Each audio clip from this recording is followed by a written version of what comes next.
ये यूनिवर्स इतना बड़ा है कि हम इसमें मौजूद अनगिनत रेत के जर्रों के मानिंद छोटे छोटे जर्रों पे बैठकर एक दूसरे से पूछते हैं कि क्या हम इस यूनिवर्स में अकेले हैं? क्या इस यूनिवर्स में इंसानों जैसी या इससे भी इंटेलिजेंट लाइफ हो सकती है? अगर वो मौजूद है तो क्या हमें उससे खतरा है? क्या हमें उनसे राब्ते करने की कोशिश करनी चाहिए? ऐसे बहुत सारे सवालात हम एक दूसरे से पूछते रहते हैं, लेकिन आज मैं आपको इन तमाम सवालात के जवाबात दूंगा। आज हम 4 ऐसी वजह जानेंगे जिसके मुताबिक अगर इस यूनिवर्स में हमारे अलावा कोई और मौजूद है तो वो हमारे ज़मीन पर अब तक क्यों नहीं आया? इसने ज़मीन को कोई सिग्नल या कोई भी मैसेज क्यों नहीं भेजा? वो हमसे राब्ते क्यों नहीं बनाते, एटसेट्रा। नंबर 1, हम अकेले हैं। वेल तो दोस्तों, अगर हम बात करें पहली वजह की तो वो सादा सी है, और वो ये कि हम इंसान इस कायनात में अकेले हैं। जी हाँ, यही वजह हो सकती है कि इस पूरे यूनिवर्स में सिर्फ इंसान ही वो वाहिद ऐसी स्पेशीज है जो मौजूद है। जिंदगी सिर्फ इस ज़मीन पर मौजूद है। इंसानों के बगैर ये यूनिवर्स मुकम्मल जिंदगी से खाली है, और यही वजह हो सकती है कि अब तक हम यूनिवर्स में किसी जिंदगी को नहीं ढूंढ पाए और ना ही कोई ज़मीन पर आया, इवन पैगाम भी नहीं भेजा ताकि हमें कम से कम पता तो चल सके कि हम अकेले नहीं हैं। नंबर 2, जिंदगी बहुत पेचीदा है। दोस्तों, ये बात तो आप जानते होंगे कि इस जमीन पर जिंदगी का इर्तिका यानी एवोल्यूशन किस तरह से हुआ है। यानी आज से 4.5 बिलियन साल पहले जब ये जमीन बनी तो ये बहुत गर्म थी और यहाँ जिंदगी का टिक पाना मुमकिन नहीं था।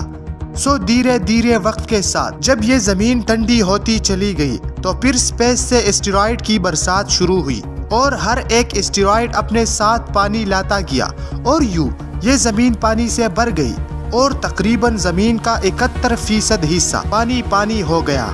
इसके कुछ ही मिलियन साल बाद अचानक इन पानी के गहराइयों में जिंदगी की शुरुआत हुई और सिंगल सेल वाले ऑर्गेनिजम्स वजूद में आए। इनमें फिर तकसीम हुई और फिर मल्टी सेलुलर जानदार, और फिर इनमें वक्त के साथ साथ जो तब्दीलियां आने लगी उसने बहुत सारे ऑर्गेनिजम्स को जन्म दिया। करोड़ों साल के इन तब्दीलियों के बाद ये छोटे जानदार अब मछलियों की शक्ल भी इख्तियार कर गए थे। करोड़ों साल के बदलाव के बाद इन्हीं में से कुछ जमीन पर चलने फिरने लगे थे। इन सब में वक्त के साथ साथ बहुत ज्यादा बदलाव आए और यूं एक दिन ऐसा आया कि इनमें से कुछ जो पेड़ों पर रहने लगे थे अब नीचे आने लगे और फिर वक्त के साथ साथ 2 पाँव पर चलने फिरने के काबिल हुए। वक्त गुजरता गया और वो इस काबिल हुए कि उन्होंने आग जलाना सीखी, और यही वो लम्हा था, वो मोमेंट था जब वो पहली बार इंसान कहलाए। इनके जिस्म से धीरे धीरे बाल ख़त्म होने लगे और वो इतने इंटेलिजेंट हो गए थे कि अब मुख्तलिफ टूल्स बनाकर वो शिकार कर सकते थे।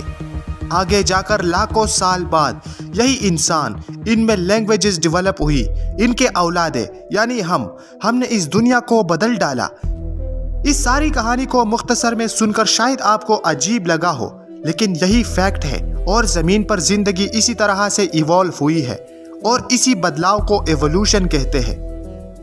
सो जिंदगी की इस पेचीदगी को देखते हुए हम कहते हैं कि शायद यही वजह है कि वो अब तक ज़मीन पर नहीं आए, यानी वो भी हमारी तरह अभी सिर्फ एवोल्यूशन के प्रोसेस से गुजर रहे हैं और हमारी तरह वो भी इतने एडवांस्ड नहीं है जो हमें ढूंढ सके या कायनात में प्लैनेट्स तक रसाई हासिल कर सके, क्योंकि ज़िंदगी कायनात में बहुत रेयर है और ये ज़िंदगी हमसे करोड़ों अरबों लाइट ईयर्स की दूरियों पर पनप सकती है।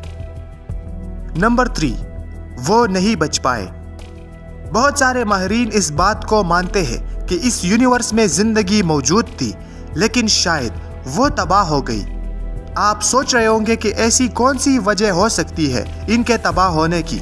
तो वेल, बहुत सारी वजूहात हो सकती है, जिनमें से किसी दूसरे प्लेनेट का इनके प्लेनेट के साथ टक्कर हो जाना, इनके सितारे यानी इनके सूरज से निकली सोलर फ्लेयर से इनका प्लेनेट तबाह होना, दूसरे सितारों के फटने से इनसे निकले रेडिएशंस का इनके प्लेनेट को तबाह करना, इनके प्लेनेट के साथ किसी आवारा पत्थर का टक्कर होना यानी एक एस्टेरॉयड का टक्कर होना, इनके आपसी जौहरी हथियार यानी एटमी जंग की वजह से इनका खात्मा होना, यही वजूहात हो सकती है कि इनका खात्मा हो गया था। अब जरूरी नहीं कि सिर्फ यही वजह काफी है, बल्कि बहुत सारे वजूहात और भी हो सकते हैं इनके खात्मे के, जो फिलहाल हमारे इल्म में नहीं है। नंबर 4, हम उनके लिए वक्त का जिया है। क्या यानी हम इंसान इतने बेकार है कि वो हमारी तरफ आना नहीं चाहते और इनके पास इतना वक्त नहीं कि वो हमारी ओर आकर हमसे बात करे? मैं आपको सिंपल में समझाता। असल में बात यह है कि बहुत सारे एस्ट्रोनॉमर्स का मानना है कि इस यूनिवर्स में इंटेलिजेंट लाइफ मौजूद है और वो ये बात जानते हैं कि ज़मीन पर इंसान रहते हैं, लेकिन वो हमसे बहुत ज़्यादा एडवांस्ड है और वो ज़मीन की तरफ आकर अपना वक्त ज़ाया नहीं करना चाहते। वो बस अपने प्लेनेट से कभी कभार हमारी ओर देख लेते हैं, लेकिन वो यहाँ नहीं आना चाहते क्योंकि वो अपने मकासद में लगे हुए हैं और अपने आप को मजीद एडवांस बनाने पे तुले हुए हैं। सो इन शॉर्ट, हम इनके सामने चींटियों के मानिंद हैं। जिस तरह हम अपने से कमतर मखलूक को अहमियत नहीं देते, शायद इसी तरह वो भी हमें इग्नोर कर रहे हैं। सो यही 4 रीजंस थे। अगर आपको लगता है कि इसके अलावा भी कुछ रीजंस हो सकते हैं तो मुझे कमेंट में ज़रूर बताएं, ताकि मैं अगली वीडियो में आपको वो भी एक्सप्लेन कर दूं। सो दोस्तों, अगर आपको आज की ये वीडियो पसंद आई है तो इस वीडियो को लाइक और शेयर ज़रूर करें, और यार चैनल को ज़रूर सब्सक्राइब करना, क्योंकि ऐसा ही अमेजिंग वीडियोस मैं आपके लिए लाता रहता हूँ। सो यार, मैं मिलूंगा आपसे एक नई वीडियो में, तब तक के लिए इजाज़त दे। अल्लाह हाफिज़।